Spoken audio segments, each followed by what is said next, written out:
So can you start out by telling us your name and spelling it for us, please? Sure. My name is Bill Arthrell, and Arthrell is spelled A-R-T-H-R-E-L-L. Should I look in the camera? Or? You can look at me. Okay. Oh, you're very pleasant to look at. Thank you. And Bill, what's your connection to Kent? Well, I was a student here from 1968 to 1973. I was in the protest movement the entire time. 2 weeks before May 4th, I actually did what became quite a renowned demonstration in which I threatened to napalm a dog on campus, and 300 students showed up to stop me. This was on April 22nd, 1970, and I was wearing a suit and tie, and the idea was to, guerrilla theater, to throw everyone off. And I explained in a very detached, scientific manner how napalm was invented at the end of World War II, actually at Harvard, which shows how neutral our universities are. Then I said, how many of you come here to stop me from napalming the dog? And all 300 shook their fists and growled. And I said, how many of you are willing to take action to stop me from napalming this dog? And all 300 shook their fists and growled. And I said, good for you. You've done the right thing. You've come to stop me from doing a very immoral act. But realize that your government's not just doing it to one dog, they're doing it to thousands of people. And just because it's on the other side of the world doesn't make it any less real. And so carry that morality you've shown me today one step further and stop your government from doing it in Vietnam. So you want to know more about it? Well, what was maybe you could tell us more about that period. What was your experience leading up to May 4th and the days surrounding? Well, I was, whoops. Okay. Well, this is all precipitated by Nixon's invasion of Cambodia on April 30th, and I think too often Kent State is taken out of context. It was really part of the war in Vietnam. It was the day the war came home, and one of its ugliest battles here. So Nixon had run as a peace candidate in 1968 with a, quote, secret plan for peace, which he managed to keep secret the whole next 4 years. We didn't finally withdraw till his second term. So students were really, really fed up. They had the big moratoriums in the fall of '69, and then Nixon, widens the war into Cambodia, which we had been secretly bombing for a year, unbeknownst to the American public or any of the American media. Well, this all came out, and America exploded. There was this huge eruption. Here, Ohio State, which is, football rah, rah, rah, had 8,000 or 10,000 students in the street every day fighting with the police. And of course, all across the country, from Berkeley to Columbia, there were huge protests. On Friday night, May 1st, I was actually studying for a midterm exam, and I missed it. But on Saturday, I was there when the ROTC building was allegedly burned down by student protesters, and I'd like to talk about that. The university had quickly thrown together some makeshift dances to try to placate the students, and we really were insulted because we weren't that trivial, even though the university was, and we marched around campus gathering more students from dormitories, and we had about 1,000 or so, and we came over Taylor Hill towards the Commons, just like the opposite way the National Guard would go 2 days later. And people did assault the ROTC building. I mean, they threw rocks at it, crumpled up pop cans. I saw people throw flares on the roof, and it was a completely inept attempt at arson. Oh, here's the key. The KSU police station was only 40 yards away at that time in University Hall. And they did not come to protect the building for over an hour. And even at the time, this seemed at least very curious to me. Later, we found out there were many agent provocateurs who would try to motivate students to commit violence. And in fact, at Kent State, we had a guy in 1972 that infiltrated the Vietnam veterans against the war, and he tried to get them to kill police and blow up the ROTC building. Turned out he was a Kent State police undercover agent. So this is the kind of opposition we were facing. Well, the police finally did come and cordon off the building and repel the students with tear gas. And I was right there. There was nothing smoldering. There was nothing. There was no smoke. There was no flames whatsoever. So this is only a theory, but certainly to pin it on the students is automatically done is equally erroneous.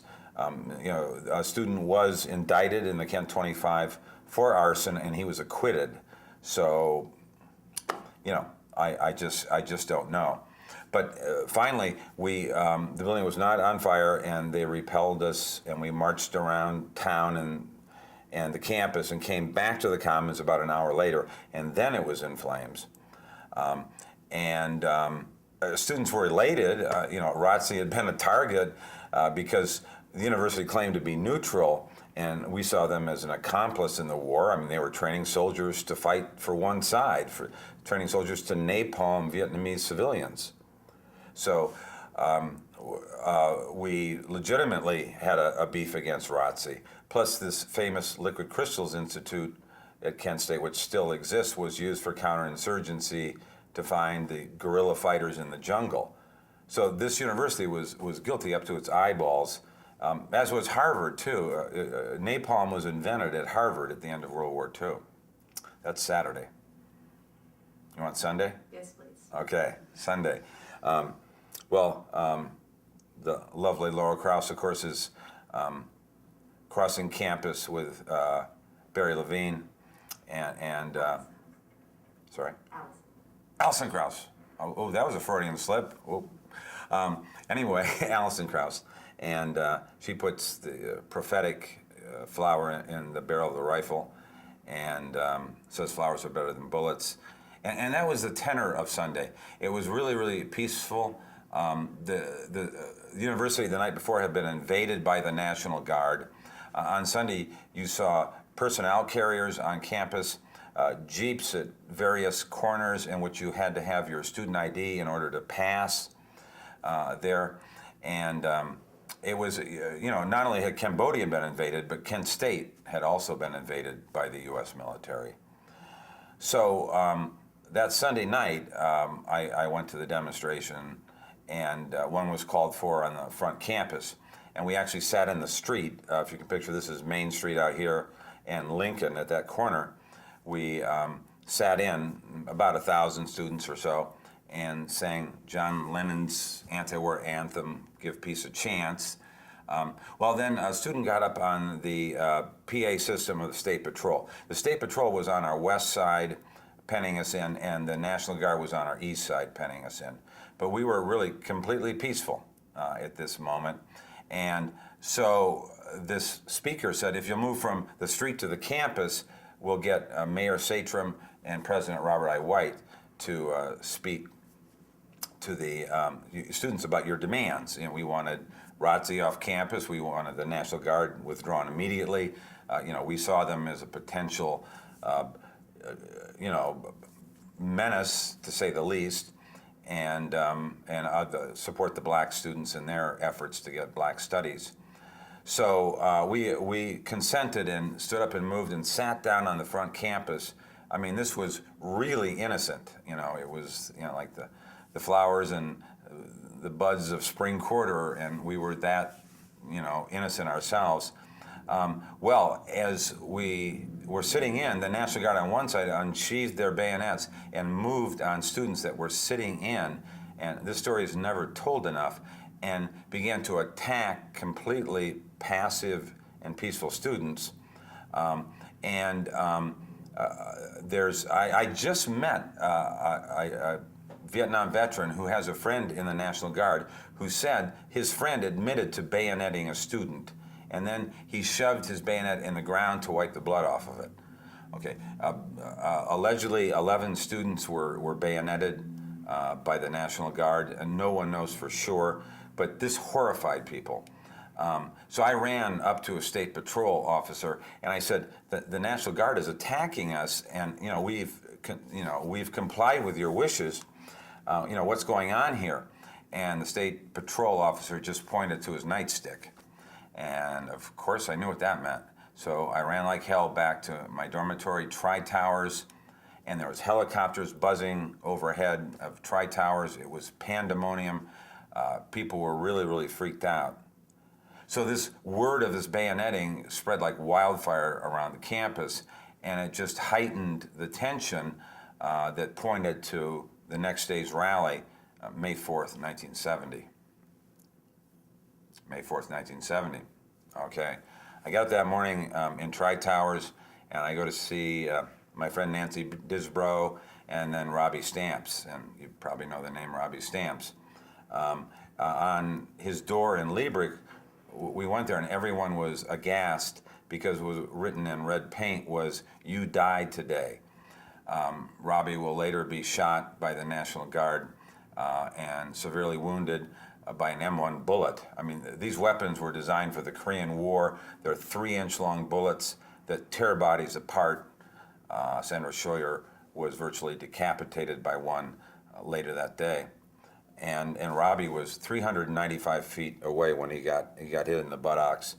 And he told me it literally lifted him off the ground and threw him down on his face. It was so powerful.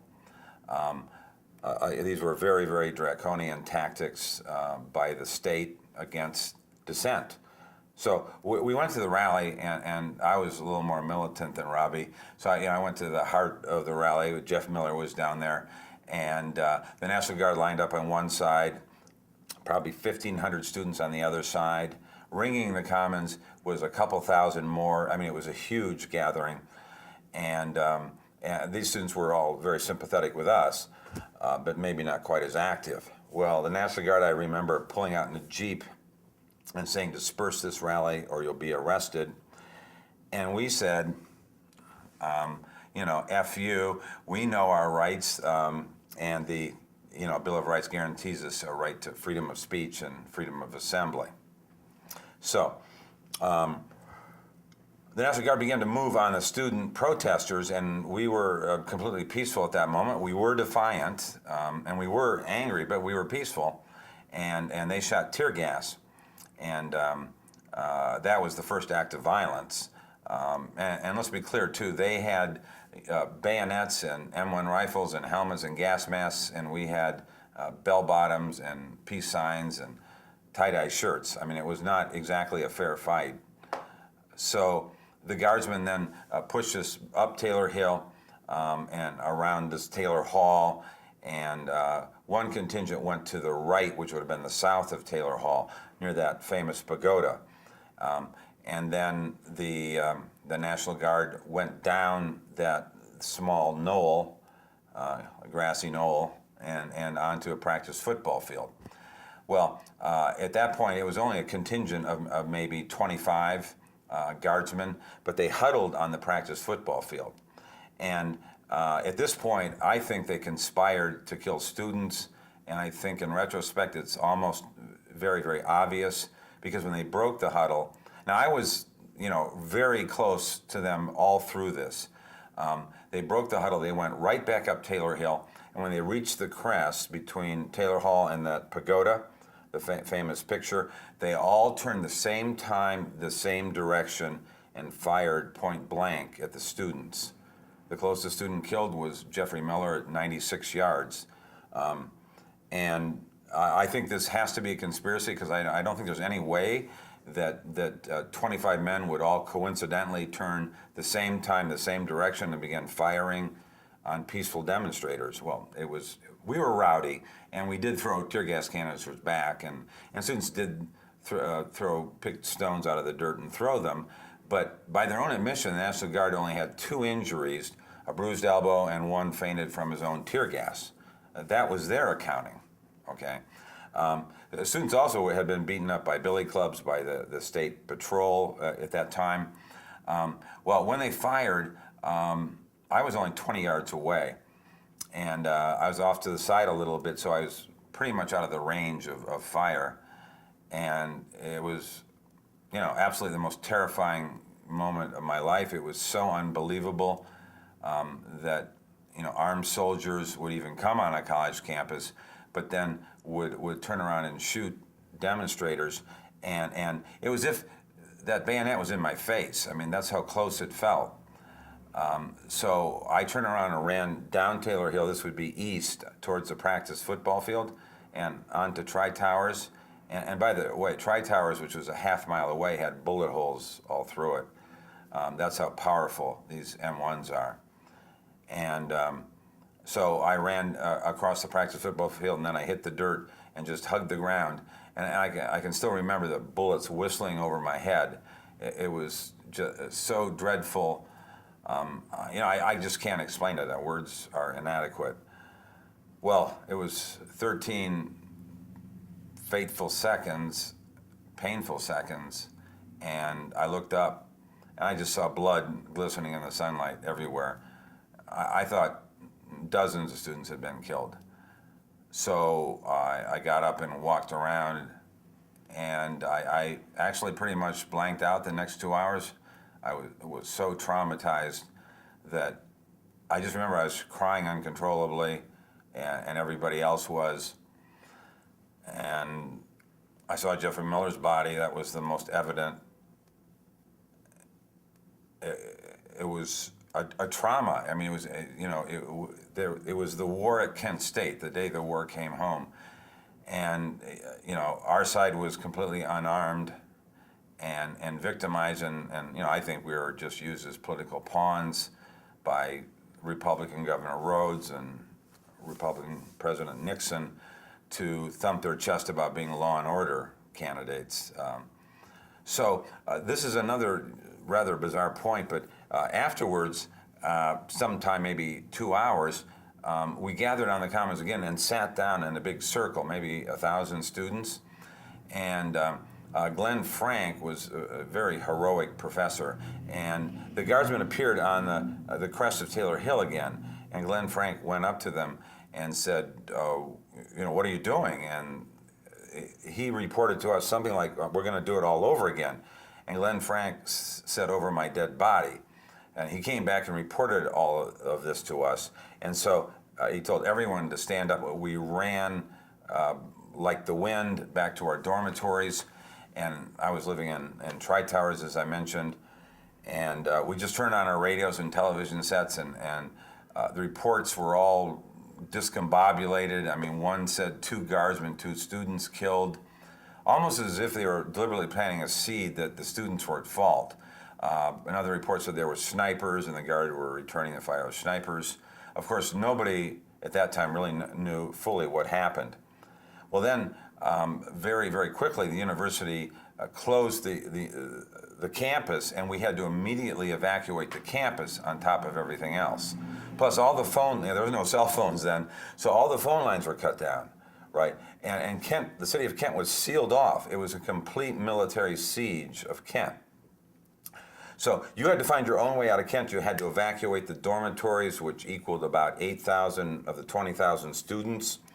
And I remember I hopped on the back of somebody's MG, a 2-seater sports car, and we had 4 guys riding in the 2-seater MG. And he took me, I knew him just vaguely, and took me to Orrville, Ohio, and then my parents came from Oberlin and picked me up. So, in the aftermath of that, they convened a special grand jury in the fall of 1970. And the saga goes on.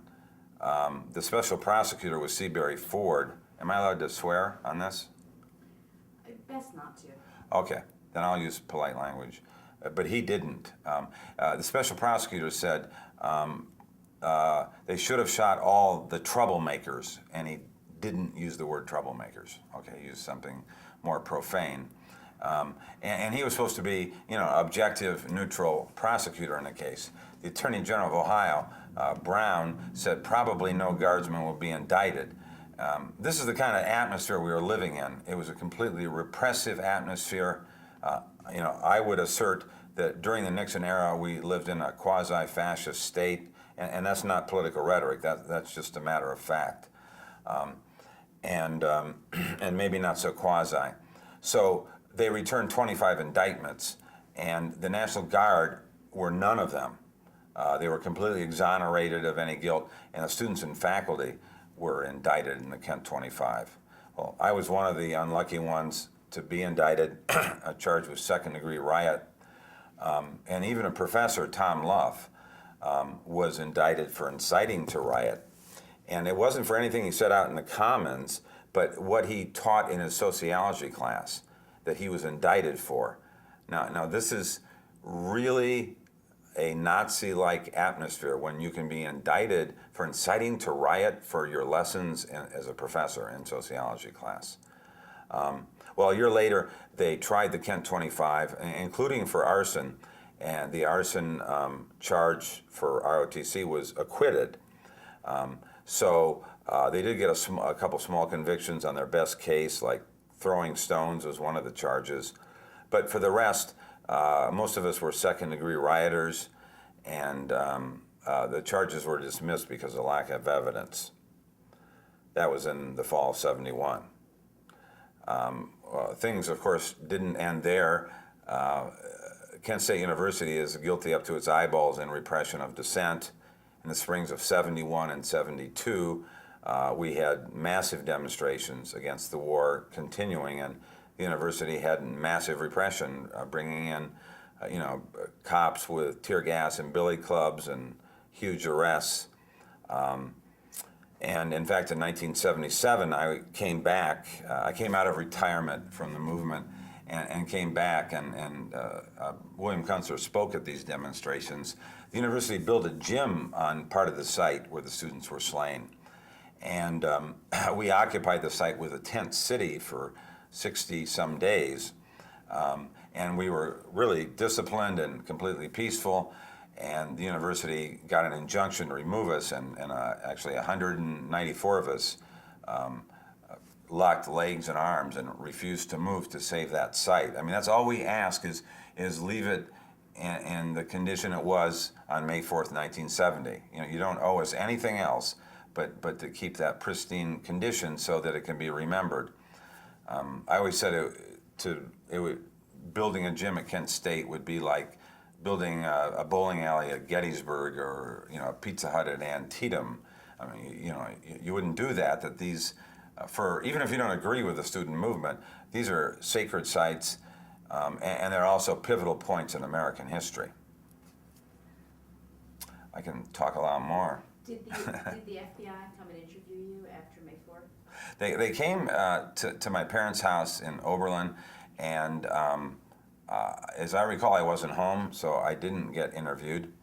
I had friends who were, but I was actually on campus. Yeah, I went to summer school that summer, and I know when we returned in the fall of '70, it was, J. Edgar Hoover said that he wanted to create an atmosphere of extreme paranoia on the campuses. That was the FBI director at the time, as if there's an FBI agent behind every mailbox. And that's the way it felt too. That everyone was paranoid. Everyone was waiting for the next shoe to fall. The Kent 25 was arrested very methodically, like one every 2 days. I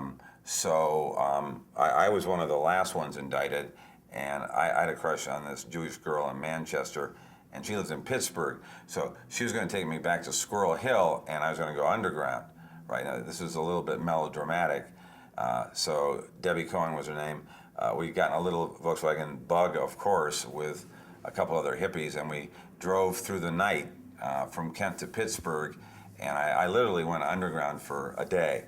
And we visited some radical attorneys in Pittsburgh then, and they said, "Go back and fight them, Bill, and stand up for your rights." But they actually couldn't extradite me across state lines. But I did go back, and I spent the rest of my life fighting it. Why do you think you were indicted? I don't know for sure. We never saw a bill of particulars on my case. But I really think it was probably the dog napalming that put me in the spotlight. and of course, and it's really strange because and it's been written up in books and an NBC movie and The Year That Trembled movie. Books have reported that the students grabbed the dog out of my arms and somebody else took the napalm And absolutely, there was never any dog and never any, how could we make napalm? I wouldn't know how to make napalm. We didn't have napalm or a dog.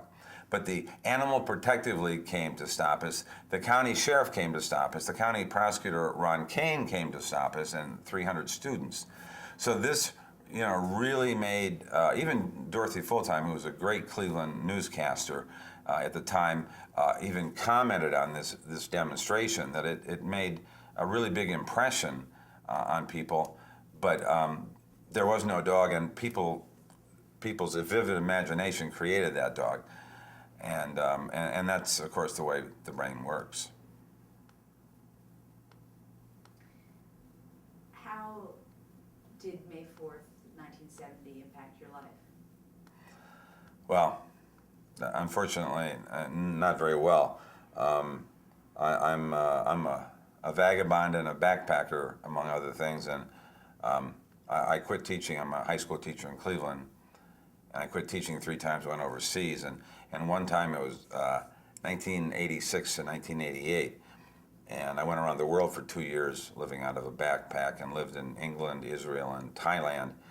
And it was 17 years after Kent State, and I briefly had a Cambodian girlfriend, and one day I just erupted. I really erupted in tears because Thailand abuts Cambodia, and I just said, I'm so sorry what my country did to yours, because the Cambodian invasion precipitated the Kent State massacre. And then I had an uncle die in Cleveland, very dear uncle, and I actually went crazy. I guess I had a nervous breakdown. It all came welling up. 17 years of suppression. I was actually an alcoholic for about 6 years. I had stopped drinking, but anything to bury the pain. We didn't have grief counselors back in 1970, and nobody went to a psychologist, or it was very rare. And so nobody had the tools to process, the horror of it all. So that would be classic post-traumatic stress disorder. 17 years after the event, it emerges, and I was, later diagnosed with that, along with bipolar and horrible anxiety. I always felt very guilty that others were killed and I wasn't. And the fact that I got shot at and then I got indicted really was like pounding this into my soul with a baseball bat. Is you're really a bad person. I mean, your country has rejected you. I was actually a young Republican in high school. I quickly changed, and I studied American history and government. I really believed in this country, unconditionally. And so at one level, I believed that I was some kind of sinister person and I deserved this punishment. So they kill my friends, they wound other friends, they shoot at me, and then they indict me for it. I mean, how ironic is that? And it's beyond ironic. And so I got sick from it. I mean, I got profoundly sick, and I just suppressed it though, because there weren't those kind of mechanisms to release it. So that all exploded in 1987, and I became very, very disabled mentally for many years, and then I embarked on 15 years of psychotherapy, and I resolved it. It took a lot of work and a lot of money, support of my parents, but I was able to exorcise the demons, and part of that was going to Vietnam in 1998 and apologizing for the war as a private citizen. Is it important to you that all the truth come out about what happened that day now? The truth is what it's all about, the truth. And, I'm speaking from the heart today, and I try not to conceal that. I've always been a pretty transparent person, and I want you to know my heart about it, because that is the catalyst for the healing process, is the truth. And it doesn't matter what the truth is. It just matters that it's the truth. And the whole truth is, you could argue if you took Kent State out of context that, well, it was a bunch of rowdy students who got what they asked for.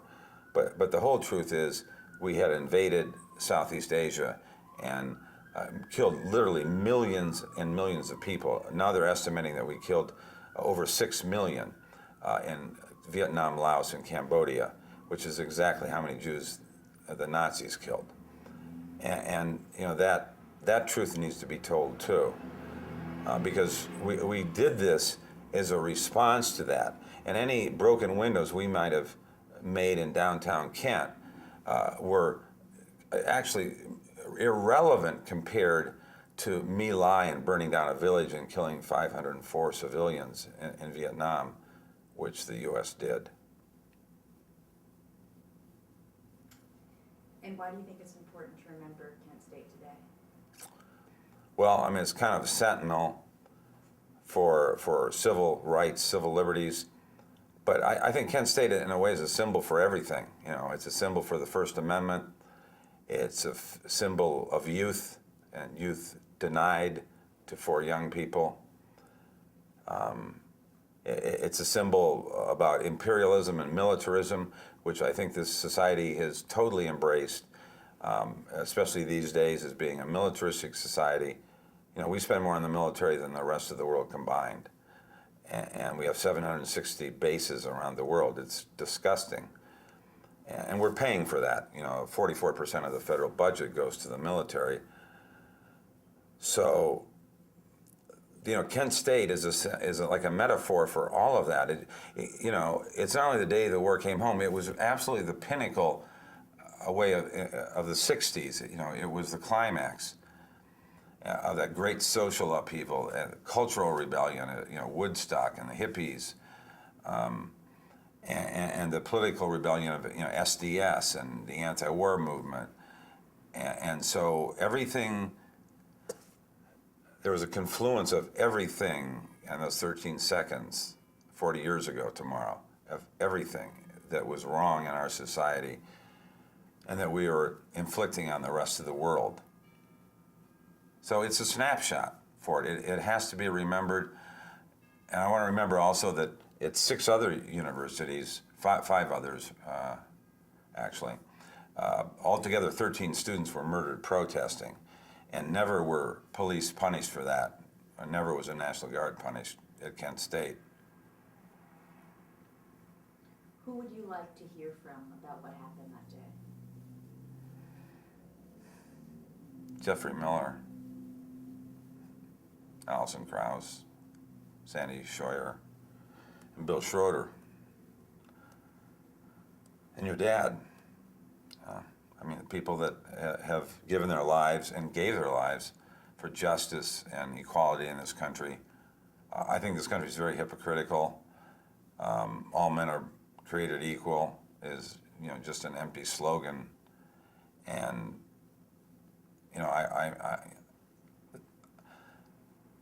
those culprits like Richard Nixon and James A. Rhodes are now deceased. They were never held accountable, nor was McNamara or Kissinger, nor was Bush or Cheney or Rumsfeld or Condoleezza Rice ever held accountable. Yet we prosecute Milosevic in Yugoslavia for much less war crimes.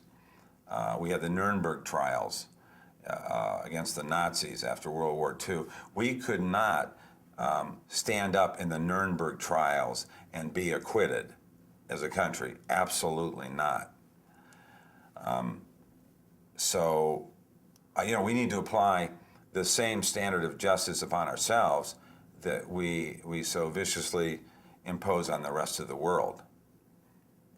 And that's my job in life is like Socrates, I want to be the gadfly. I want to hold up the mirror to American society.